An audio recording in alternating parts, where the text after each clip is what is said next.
¿Qué tal? Buenos días. Continuamos en esta semana especial que nos lleva hasta la firma de los acuerdos de paz. Hoy hablamos acerca de la década de los 80, cuando finalmente se cerró la salida pacífica a nuestro conflicto nacional. De eso hablamos hoy en República.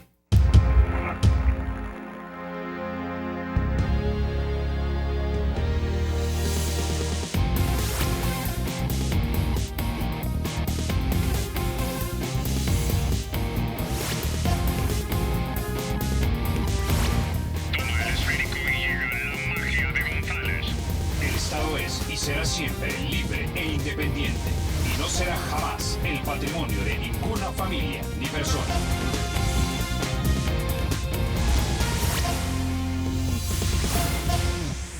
Bueno, sin mayor preámbulo vamos a introducir a nuestros invitados. Esta mañana nos acompañan en República Francisco Jovel, ex miembro de la Comandancia General del FMLN, también firmante de los acuerdos de paz, y nos acompaña el general Otto Romero, ex ministro de la Defensa Nacional.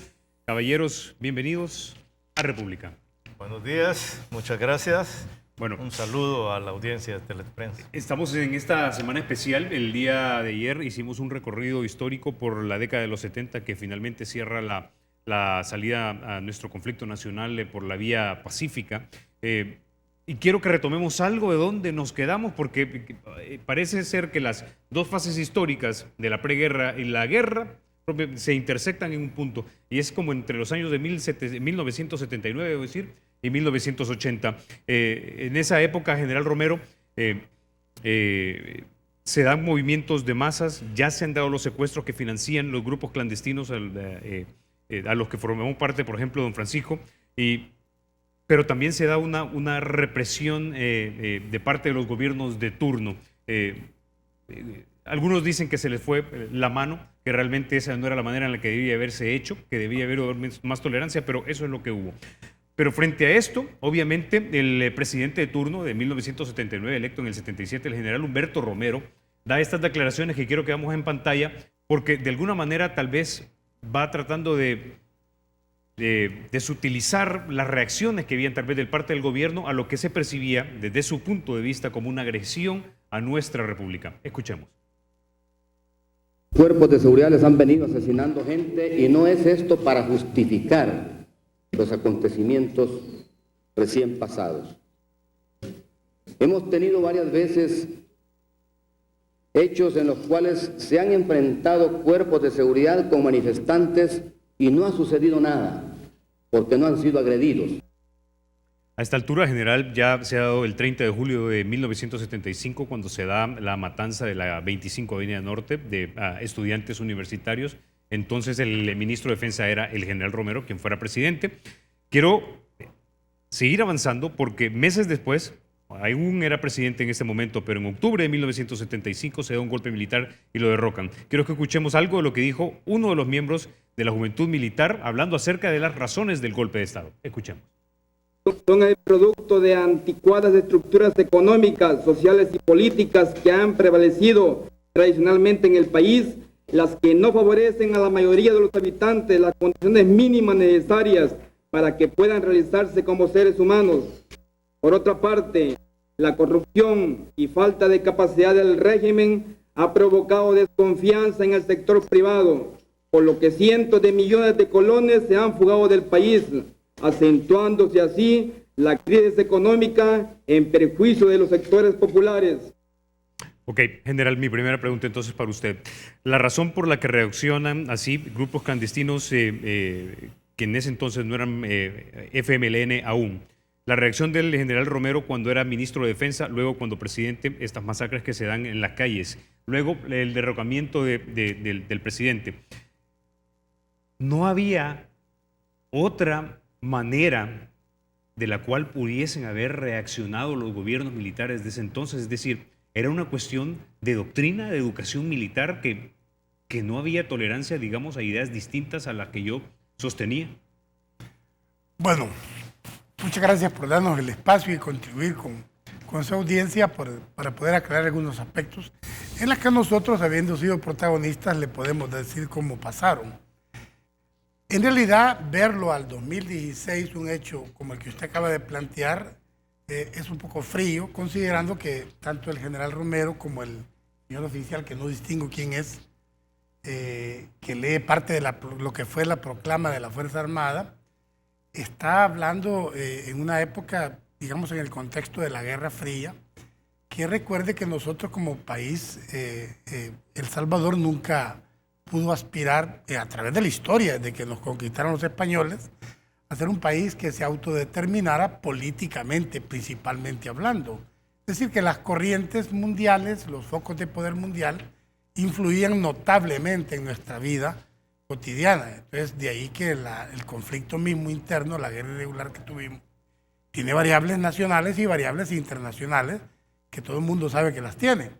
Entonces, cuando usted oye expresiones del coronel que lee la proclama, está oyendo el pensamiento prácticamente no de la Fuerza Armada como tal, sino de un grupo de personas que redactan una proclama que con toda certeza no fue del conocimiento exacto de nosotros lo que tenía, pero no quiere decir que no compartimos parte de lo que ahí hay. Vea usted que el golpe de Estado del 79 no hubo muertos, porque había una conciencia completa de todos los oficiales de la Fuerza Armada de que había que hacer algo al respecto. Es decir, el sistema que venía caminando por influencia de la política internacional que se metía a través de los Estados Unidos y del bloque soviético a El Salvador, determinaba que si este país no tomaba una decisión de cambiar radicalmente algunos aspectos de la vida política, casi seguro que caíamos en el 80, póngale en el 81 a más tardar. Era un proceso ordenado de lo que se llamaban las revoluciones marxistas-leninistas, que tenían de todo tipo de ingredientes, pero que la lógica, la dinámica de la teoría del dominó, que tanto pegó en el sudeste asiático, determinaba que habiendo caído en Nicaragua era cuestión de tiempo. El mismo Fidel Castro lo mencionó, de desayunar en Nicaragua, almorzar en El Salvador y cenar en Guatemala.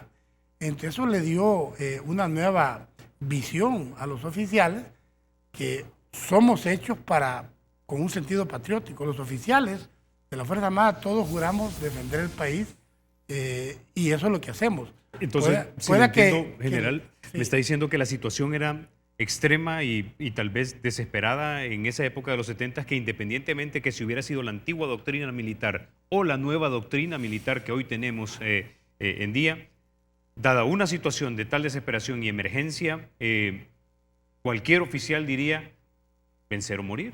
Y en ese sentido vas a actuar de manera radical y tajante, fulminante y quizá mortal. Sí, lo que pasa es que, como le estoy tratando de explicar, es coyuntural. En 1979, en julio del 79, ya había caído el Shah allá en Irán, acuérdese. Y habiendo caído Nicaragua, esto tenía un empuje internacional muy fuerte. Nosotros, por el contrario, la Fuerza Armada había sido abandonada por Jimmy Carter, que había cortado la ayuda militar a El Salvador. Entonces las coyunturas eran un poco desfavorables para el gobierno. La política era un poco difícil de manejar. Ya en el año 75, que usted habla de lo que pasó, yo ya era cadete en la escuela militar, no estuve presente, obviamente no le puedo dar fe de cómo estuvo en cuestión de detalles ese problema como tal, pero cuando nosotros nos graduamos ya en el 77 pasamos a ser parte del grupo de oficiales que veíamos que había un problema que resolver a medida que la situación caminaba. Entonces, ¿era parte de la doctrina o de la situación en la que se encontraron? ¿Por qué masacrar estudiantes en la calle cuando el volumen de fuego obviamente está a tu favor como Fuerza Armada? Yo creo que es cuestión de verlo con más realidad. Vea usted, por ejemplo, que la Constitución de 1962 tenía un artículo, que creo que es el 158, que prohibía las doctrinas anárquicas y contrarias a la democracia. Y la ley penal lo desarrollaba delitos que eran basados en ese mandato constitucional, y por lo tanto un guardia nacional no hacía más que cumplir una orden. O sea, el guardia era parte de lo que se llama órgano auxiliar de justicia del Estado. Entonces, o sea, la culpa no la tenía el guardia, la tenía el político que no cambiaba el mandato de la Constitución. Entonces voy entendiendo que la orden de disparar a matar de la tropa o de la Guardia Nacional dentro de la Constitución del 62 era legal. No, yo nunca dije que el guardia tiraba a matar. Lo que estoy tratando de decir es que el guardia reprimía alguna actividad política de orientación marxista, para decirlo con nombre y apellido, porque obviamente había un mandato de la Constitución que se desarrollaba en las leyes, y las leyes secundarias obviamente daban reglamentación a los órganos auxiliares de justicia. Eso había que verlo con la realidad que tiene. Las Fuerzas Armadas son solo instrumentos. Ok. Las Fuerzas Armadas no son decisorias, son los políticos los Bueno, que pero en deciden. aquel entonces tenían el poder político. Yo quisiera saber qué piensa usted, don Francisco, porque intuyo que tiene una lectura distinta. Las mismas preguntas se las reitero a usted. Bueno, bien.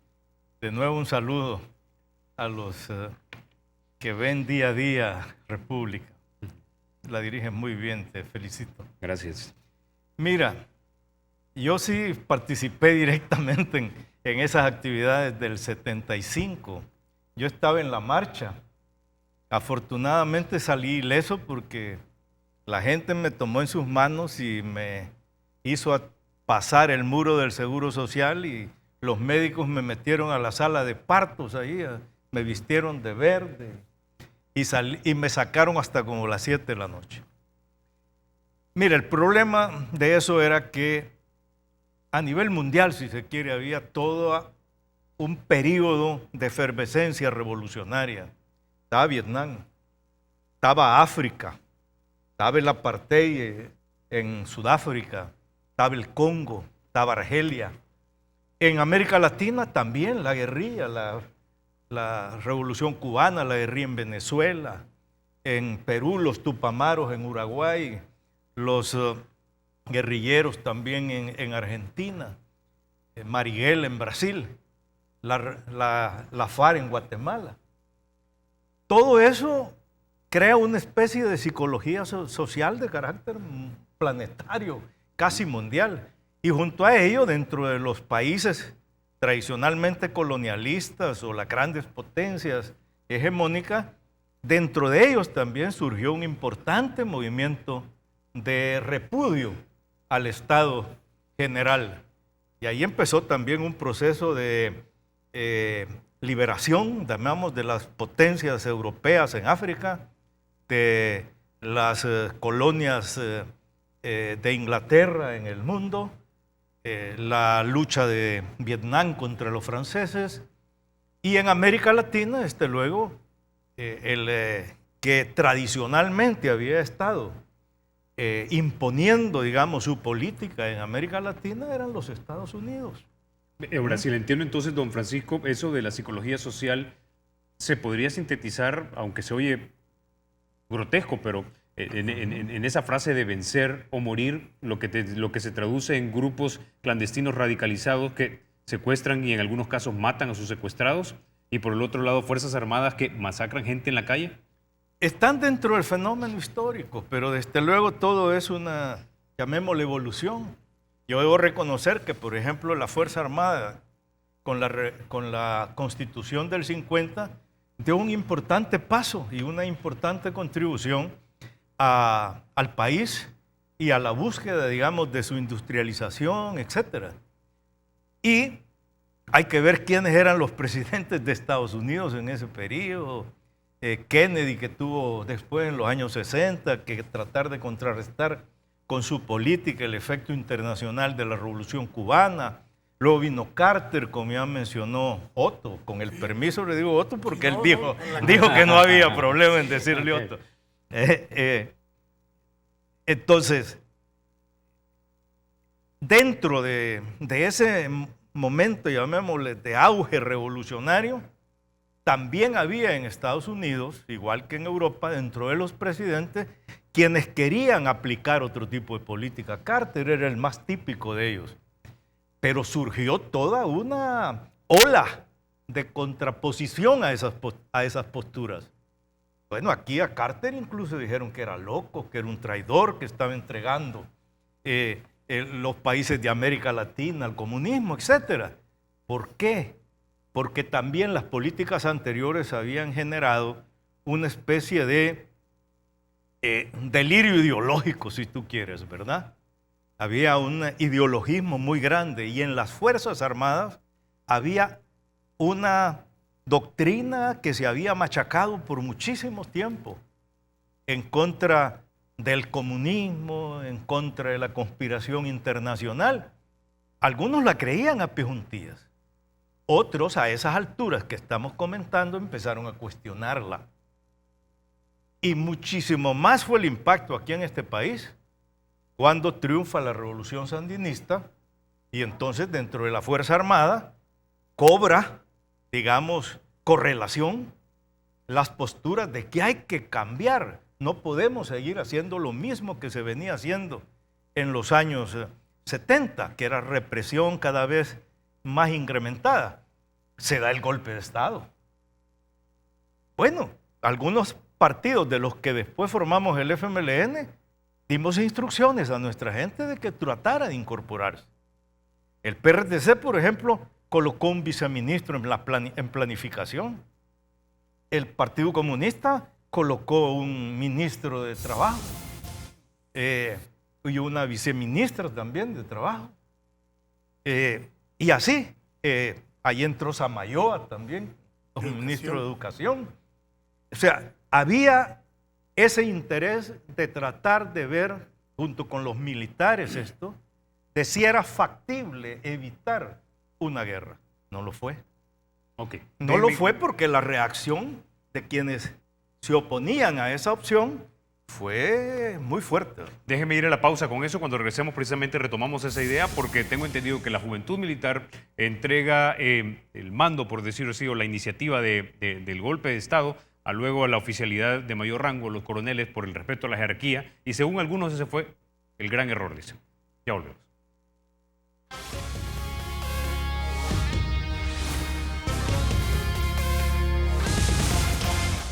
Gracias por continuar con República. Bueno, quisiera continuar entonces, lo dejamos en el golpe de Estado. Algunas de las personas con las que hemos conversado nos han dicho que los militares jóvenes al entregar el control, digamos, del golpe de Estado a la oficialidad mayor, como que se pierde y se desnaturaliza. Y de alguna manera se empieza nuevamente a reprimir y a luchar de frente a algo que supuestamente no querían hacer. El doctor Morales Ehrlich nos decía, revolución, pero en paz, nos decía ayer, parafraseándolo. Quiero que escuchemos entonces, porque en medio de esa intensa polarización en que se va renunciando a la salida política, se dan tres declaraciones muy importantes de las muchas que se dieron en esa época, pero yo creo que ilustran el espíritu tal vez de muchos actores claves de ese momento. Escuchemos lo que dijeron. Es necesario mantener ese clima de paz y tranquilidad para que todo el mundo pueda desarrollar sus industrias, pueda incrementar su comercio, pueda trabajar la agricultura, etcétera. Comprendemos que la idea de estas personas, precisamente, de estos anarquistas, no son organizaciones populares, son organizaciones subversivas y anarquistas, es precisamente llevar el desempleo a la generalidad de la población, con el objeto de llevar más gente en los periodos sucesivos a engrosar sus filas mediante el hambre que están ellos mismos provocando. Pide que se investiguen nuestras actividades contrarrevolucionarias. Ya en el comunicado explicamos que nos digan qué son actividades contrarrevolucionarias. Porque si quieren investigarnos qué somos nosotros, lo dejamos bien claro en el primer comunicado que sacamos. Y si los demócratas cristianos preguntan que se investiguen cuáles son nuestras actividades, ¿por qué no también ordenan que se investiguen cuáles son las actividades de otras agrupaciones? ¿Por qué específicamente las del Frente Amplio, que son actividades eminentemente cívicas, patrióticas? Quisiera saber si alguno de los objetivos que nos hemos marginado infringe alguna ley. A la CFPL obliga a considerar todos los riesgos y el haberla hecho pública obliga inmediatamente a la clandestinidad. Quiero hacer un llamado de parte de las Fuerzas Populares de Liberación a todo el pueblo en general, a todos los sectores democráticos, maestros, estudiantes, profesionales, sectores de iglesia. Quiero hacer un llamado a los pequeños productores, pequeños comerciantes, pequeños empresarios. Nuestra revolución no está dirigida contra ustedes. Quiero hacer un llamado también a los militares honestos. Nuestra revolución no está tampoco dirigida contra ellos.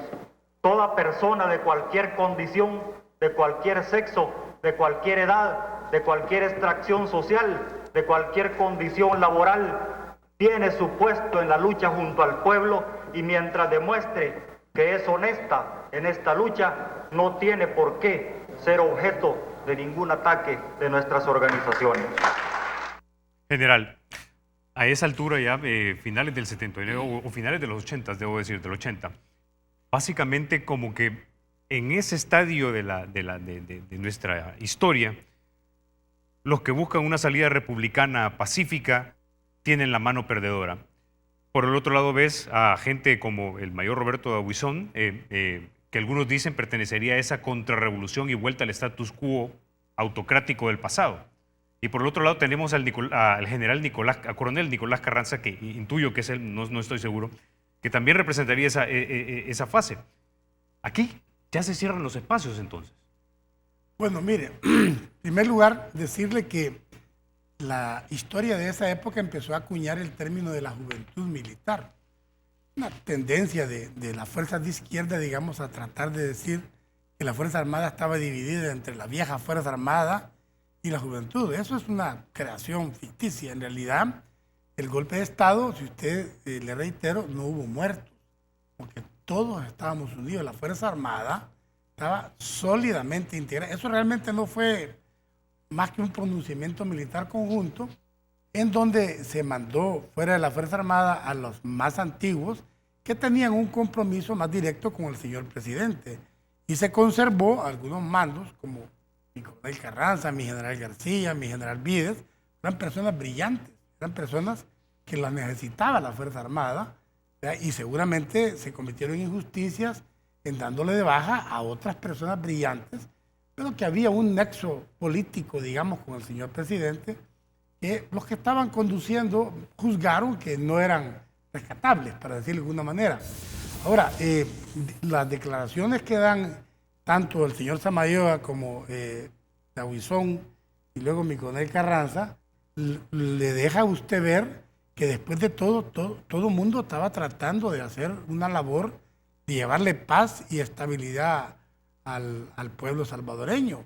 Yo fui de los primeros que nos quedamos sorprendidos cuando el señor Ungo, el señor Mayorga Rivas, creo que se llamaba, el señor Samayoa, abandonan el gobierno, habiendo estado toda su vida peleando por un espacio político en la conducción de los fines del Estado. Entonces, la Junta de Gobierno, que es la primera junta que va desde el 15 de octubre hasta el 31 de diciembre del 79, era una junta más de izquierda que de derecha. El señor Ungo, no me vengan a decir que era un hombre incuestionablemente de izquierda. El señor Mayorga era un académico que, aunque era un académico, digamos, muy reconocido y muy respetado, tenía un pensamiento de izquierda. Y el señor Andino, que era el civil que estaba en la derecha, un hombre respetable. Y habían dos militares ahí que eran los que terminaban de integrar la Junta.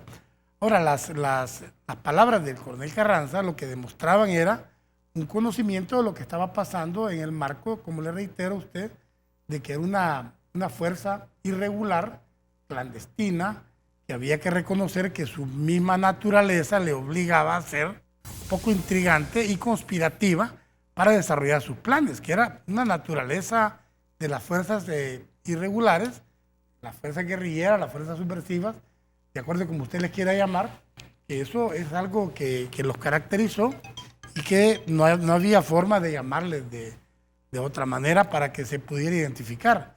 Vea usted que estábamos en plena Guerra Fría. Yo le reitero eso para que sepa que no había otra forma de poder desarrollar una estrategia de contrasubversión si no era caracterizando a quién estaba usted tratando de eliminar como fuerza que trataba de tomarse el poder por la vía de las armas. Que eso era después de todo el objetivo que tenía el FMLN, que aunque a esa altura no era un FMLN como tal, sino que el mismo señor don Francisco Jovel le puede explicar que eran 5 agrupaciones que ya estaban perfectamente organizadas con sus mandos políticos, sus mandos de masas y sus mandos militares. Ellas todas llegaron a constituir el FMLN en 1980 bajo la coordinación de Fidel Castro, que les daba una orientación y un apoyo, pero que después de todo, como le reitero, nuestros mandos tenían claridad de lo que estaba pasando en términos de qué tipo de fuerza irregular era la que teníamos. Okay. No era... quiero traer, general, en este momento a don Francisco, pero antes de eso quiero que le sumemos un elemento más a las declaraciones que ya escuchamos tanto del coronel Carranza como del mayor Roberto Aubizón como Salvador Samayoa. Y es una homilía que fue clave de Monseñor Óscar Arnulfo Romero y que, según algunos dicen, fue el gatillador para que posteriormente le asesinaran. Escuchemos. Yo quisiera hacer un llamamiento de manera especial a los hombres del ejército y en concreto a las bases de la Guardia Nacional, de la policía, de los carteles. Los hermanos son de nuestro mismo pueblo, matan a sus mismos hermanos campesinos y ante una orden de matar que dé un hombre debe de prevalecer la ley de Dios que dice no matar. Ningún soldado está obligado a obedecer una orden contra la ley de Dios. Una ley inmoral, nadie tiene que cumplirla. Ya es tiempo de que recuperen su conciencia y que obedezcan antes a su conciencia que a la orden del pecado. La Iglesia, defensora de los derechos de Dios, de la ley de Dios, de la dignidad humana, de la persona, no puede quedarse callada ante tanta abominación. Queremos que el gobierno tome en serio que de nada sirven las reformas si van con tanta sangre. En nombre de Dios, pues, y en nombre de este sufrido pueblo, y los lamentos suben hasta el cielo cada día más tumultuosos. Les suplico. Bueno, eso es parte entonces de una homilía en la que también se le pide básicamente a los miembros del ejército que no maten. Monseñor Rosa Chávez nos dijo en una entrevista que la guerra se había iniciado con el derramamiento de la sangre de un sacerdote y casi que se finaliza con el derramamiento de la muerte de la sangre de 6 sacerdotes. La pregunta es, a esta altura, y habiendo escuchado la posición del coronel Carranza, la posición del mayor Roberto Aubizón y la posición de Salvador Samayoa, que ilustran, por un lado, nos inclinamos ya por la guerra popular, que intuyo que usted también tomó esa decisión, obviamente, y por el otro lado, la contrarrevolución y vuelta al status quo autocrático de parte de un sector que llegó a dominar la Junta Revolucionaria de Gobierno, ¿verdad? Cualitativamente, aunque tal vez no eran tan grandes en números, más la muerte de Monseñor, sella ese periodo de intersección entre la preguerra y la guerra e inaugura ya la guerra civil. Sí, yo creo que sí. Bueno, esta homilía se hace un día antes, ¿verdad? De su asesinato para Monseñor Romero. Uno no puede perder de vista que también en Estados Unidos la correlación de fuerzas entre las posturas, digamos, más proclives a las reformas políticas estructurales en América Latina había perdido fuerza frente a una contraofensiva, si se quiere, de las posturas más radicales, más guerreristas. Eso da lugar a que el presidente que salió electo justamente para el año 80 sea el señor Reagan, con una clara postura de imponer la fuerza, digamos, en la Guerra Fría, porque estaba en nuestros países y toda la problemática mundial se inscribía también en ese fenómeno de la Guerra Fría. En unos países eran más directos, en otros más indirectos. En nuestros países era considerablemente más indirecta. Lo quiero hacer ver. Mire, la Unión Soviética a la guerrilla salvadoreña nunca le quiso brindar apoyo decidido y claro. Se hizo con otros que incluso tenían opiniones críticas respecto a la Unión Soviética en ese momento, que era Vietnam, aunque tenían buenas relaciones necesariamente, ¿verdad? O Cuba. El respaldo, por ejemplo, que en Nicaragua se había dado a la unificación de 3 corrientes en el sandinismo, la había después de todo facilitado Cuba. No es coordinado, como decía otro, la había facilitado. Lo mismo pasó, lo mismo pasó aquí en El Salvador. ¿Por qué? Porque se partía de una consigna que fue famosa en Nicaragua. La unidad es la garantía de la victoria. Separados no van a ningún lado. En buena medida también eso pasaba a nivel de derecha. digámoslo claramente. La búsqueda de cómo unificar detrás de un determinado planteamiento, a la derecha también era un objetivo del señor Dauizón. Y encontró en políticos republicanos de Estados Unidos, sobre todo, un grandísimo respaldo. Lo mismo que en las derechas de América, de Centroamérica en particular. Entonces, sí, efectivamente, ese fue un momento en que, lamentablemente, se vieron obligadas a imponerse, si se quiere, en el escenario político salvadoreño, las soluciones militares. Ok, tengo que ir a la pausa. Cuando regresemos hablamos propiamente de la guerra y voy a querer que nos expliquen a nosotros, los que no somos expertos en estos temas, si hubo fases dentro de este conflicto armado y cómo lo caracterizarían y cuáles fueron las acciones, digamos, tácticas o emblemáticas o más mediáticas, si lo quieren decir ustedes así, que impactaron en el desarrollo del conflicto. Ya volvemos.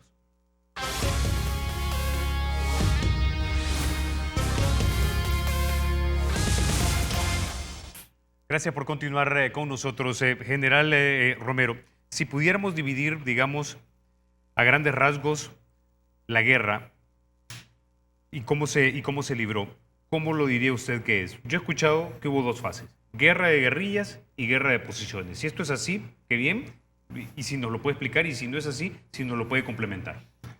No, bueno, mire, hay un esquema académico y un esquema situacional que el FMLN como tal llegó a ser, digamos, una fuerza irregular, para llamarlo claramente, que cumplió, a mi criterio, con todas esas fases, ¿verdad? Fue una guerra que tuvo una guerrilla, más bien dicho, que tuvo su fase incipiente, es decir, cuando empiezan a organizarse y a hacer todos los... Bueno, en el Instituto Nacional, que es donde yo estudié, ya en el 70 ya se veía en los baños que ponían ahí FPL y otras cosas por el estilo. Luego ya a principios de los 70, el 70 digamos, comenzó una guerra de guerrillas que se caracterizó por golpear algunos policías, secuestrar a algunas personas importantes y dar algunos golpes de mano a algunas instalaciones militares menores. Pienso yo que con el golpe de Estado del 79 se desarrolló una dinámica mucho más, digamos, agresiva, y el 10 de enero del 81, que fue lo que llamó el FMLN, ya integrado entonces la ofensiva final, que luego se caracterizó por ser ofensiva general, pero que así se llamó en el 81, sí. Ofensiva final, vino ya a darle como a destapar lo que podía llamarse una fase de guerra de movimientos, que es la tercera fase de un esquema académico de las fuerzas irregulares, la incipiente, la guerra de guerrillas y luego la guerra de movimientos. Son las tres grandes fases y la FMLN las cumplió a cabalidad. Y como le digo, en esto hay criterios, y como es una guerra irregular, aquí no puede usted decir en esta fecha exacta comenzó algo y aquí terminó. Lo que sí es cierto es que con la creación de ellos, de la Brigada Rafael Artezabla, el Batallón Felipe Peña Mendoza y otras grandes unidades que crearon, desarrollaron esa tercera fase tan peligrosa para los estados como El Salvador, porque se pudieron haber tomado el poder por las armas. Ahora, estamos hablando ahí de 1981. Eso, digamos, se hizo entre el 81 y el 85, y ahí le vino mucho fuego de artillería, mucha fuerza aérea, y a mi criterio, y suerte que tiene usted aquí a un protagonista del FMLN como es don Francisco Jovel, que le puede dar su visión del otro lado. A mi criterio, ahí se acabó la verdadera capacidad del FMLN de tomarse el poder por las armas, cuando en el 85 su fase de guerra de movimientos perdió sus grandes unidades y entonces pasó a otro tipo de guerra y prácticamente minaron todo el país y obligaron a los BIRI a meterse a buscarlos, con el consecuente resultado, obviamente, de tener el montón de heridos que perdían la punta del pie porque tenían unas minas que le llamaban quitapié, que eran efectivas, desde el sentido de que nos detenían y había que evacuar a esa gente. Pero digamos, es como, si usted la quiere ver académicamente, es como volver a la fase de volver a tratar de estar entre la guerra de guerrillas y la fase de movimientos. Pero yo diría que la guerra irregular como tal se cumplió, digamos, desde el 70 hasta el 85, para ponerlo en un marco genérico de tiempo. Luego del 85 al 89, recuerde usted que ahí viene un ingrediente externo otra vez, que es el hecho de que aparece Gorbachev en Rusia y Reagan, ya en su segundo periodo de mandato en Estados Unidos, y empiezan las conversaciones de Ginebra y de Helsinki, en donde ellos hablaban más que todo de los tratados START y los SALT, de limitar y reducir armas nucleares, pero al final hablaban ellos de lo que llamaban ellos los cinturones de quiebra. Sí, estaba Camboya, estaba Centroamérica, estaba Afganistán, estaba Etiopía y estaba Angola. ¿Y cómo impactó eso la guerra? Es decir, ahí lo que sucedió fue que después de todo los estudiosos del FMLN, entre ellos el señor Castellanos, que después lo mató el mismo FMLN, lograron leer esas cumbres. Ellacuría es otro hombre que las leía, y seguramente las orientaciones empezaron a la dirección, y por eso le reitero que tiene usted aquí a Francisco, que le puede dar también su opinión al respecto. Y a mi criterio empezaron ellos a cambiar el esquema estratégico de la conducción de la guerra. ¿Para hacerse guerrillas otra vez? No, para conducir diferente y empezar a buscar más un diálogo, pienso yo, porque obviamente había quedado claro que darle el frente a un ejército y pararse, como se paraban en Morazán entre el Pericón y el Gigante, y querer detener a una Fuerza Armada que tenía un gran poder y que tenía artillería y fuerza aérea, es un error estratégico. Es un error estratégico. El FMLN fue su peor error estratégico, es decir, tratar de tomar terreno y tratar de detenerlo teniendo enfrente a una Fuerza Armada regular con todas sus capacidades. Ok, quiero traer entonces en este momento a don Francisco, porque ya hablamos entonces de la guerra incipiente, de la guerra de fase de guerra de guerrillas y la guerra de movimientos. Es así como usted también lo mira, volviendo a ver hacia atrás, porque cuando yo escucho guerrillas es unidades pequeñas que golpean, logran objetivos tal vez específicos, acosan, pero luego se repliegan. Y guerra de movimientos entiendo yo, con esa creación de esos batallones que son unidades que se asemejan un poco más a las unidades del ejército, quizás con 80, 100 hombres, no lo sé. Sí, con más, incluso miles, hay que decirlo, porque además de eso están todos los equipos de abastecimiento, de apoyo logístico, de aseguramiento multilateral, etc. Mira, en 1980 hubo también una especie de ofensiva general del ejército, lo que en la guerrilla le llamamos la guerra de tierra arrasada, que impulsaba el general, se me olvida el nombre, quién era ministro de la defensa en ese momento. Era mi general García. García. El general García fue el símbolo, digamos, de ese momento. ¿Cuál fue el resultado? El resultado fue que devastaba caseríos, escuelas, cantones, ranchos, hacía unas masacres en el campo que obligaron a familias y comunidades enteras a incorporarse casi masivamente a la guerrilla. O sea, las unidades guerrilleras tuvieron, si se quiere, en ese acicate la posibilidad de convertirse en importantes fuerzas. Yo por eso también me preocupa lo que a veces sucede hoy contra las pandillas, porque ciertas dinámicas pueden dar lugar a que sean miles y miles de gente, hijos, padres, familiares, primos, los que se metan en el asunto. Así sucedió en la guerrilla, se metieron cantones enteros. Todos se sentían que todo lo que ahí aparecía había que dispararle. Eso dio la oportunidad de pasar de unidades guerrilleras a unidades de ejército. Ahora, eso significaba entrenar a esa gente, capacitarla, armarla, alimentarla, uniformarla, etc. Entonces fue un esfuerzo, yo te voy a decir, terrible. De todas partes se buscaban armas, de Estados Unidos mismo, de Guatemala, de Costa Rica, de Panamá, de Cuba, de Vietnam. Ahora, en un momento dado, don Francisco, ¿a cuánto cree usted que sumaron todos los efectivos del FMLN cuando ya tuvieron toda esa fuerza? Unos 5,000 guerrilleros efectivos, ¿verdad? Es decir, soldados. Y yo diría que si eran 5,000 los soldados efectivos, 5,000 y medio, el doble por lo menos era el personal de apoyo. El personal de apoyo, incluido las personas que hacían trabajo de información. En los alrededores nosotros teníamos un aparato de información enorme en todo el país, porque las características de la guerra en El Salvador, y otros lo saben, es que aquí es muy difícil diferenciar amigos de enemigos. No es como en otros lados en que allá está el enemigo, aquí está el amigo. Los enemigos y los amigos estaban metidos en el mismo pueblo, en el mismo caserío, en la misma ciudad. Eso mismo hacía imposible, por ejemplo, seguir con la guerra de tierra arrasada, porque también ibas a bombardear la humanidad de tus amigos y no solo la del enemigo. Entonces, los norteamericanos cambiaron también, hicieron que el ejército reflexionara y asumiera y aceptara la experiencia de Vietnam en buena medida.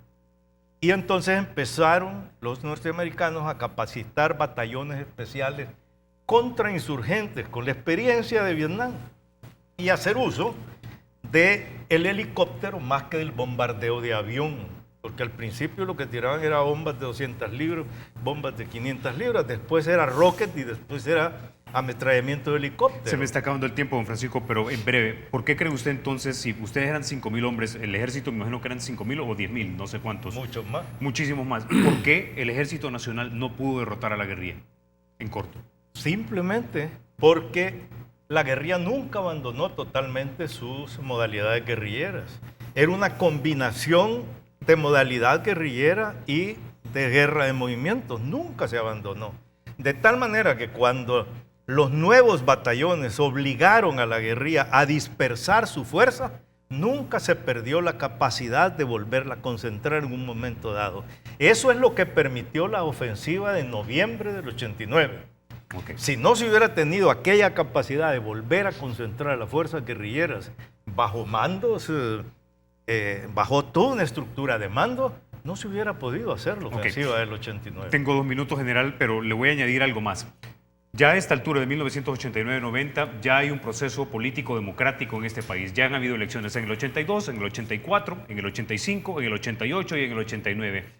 Y demostrarse en las urnas es también una aceptación activa de la ciudadanía de que lo que quieren es paz y que confían en que políticamente, es decir, discutiendo y no matándonos, podemos solventar nuestros problemas. Pero eso quiere decir que ni hay apoyo para el ejército guerrillero, ni tampoco hay apoyo para que se aniquile al ejército guerrillero. ¿Es esto lo que posibilita en parte que se sienten a negociar y que se logre una salida negociada sin vencedores ni vencidos?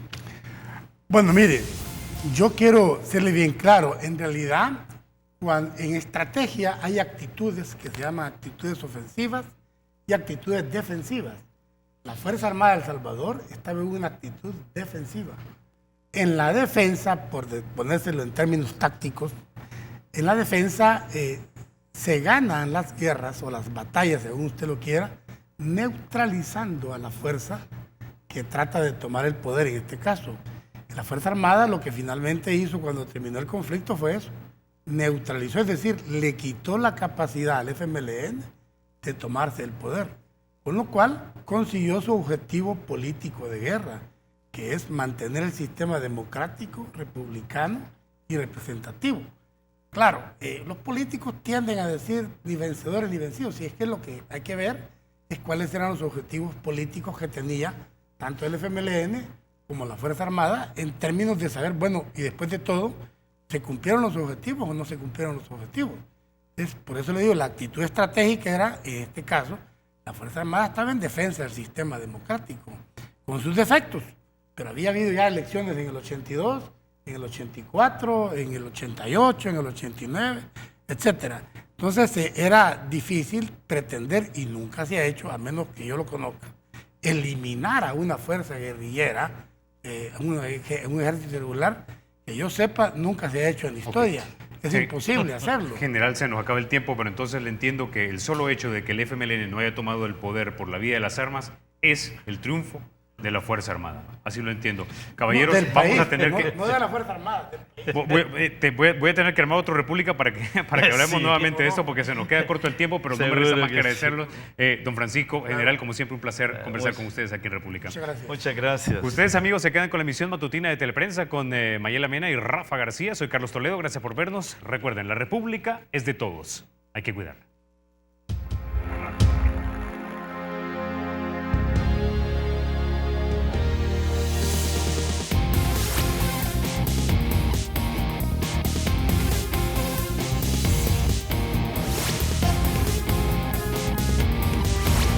Toma el esférico y llega la magia de González.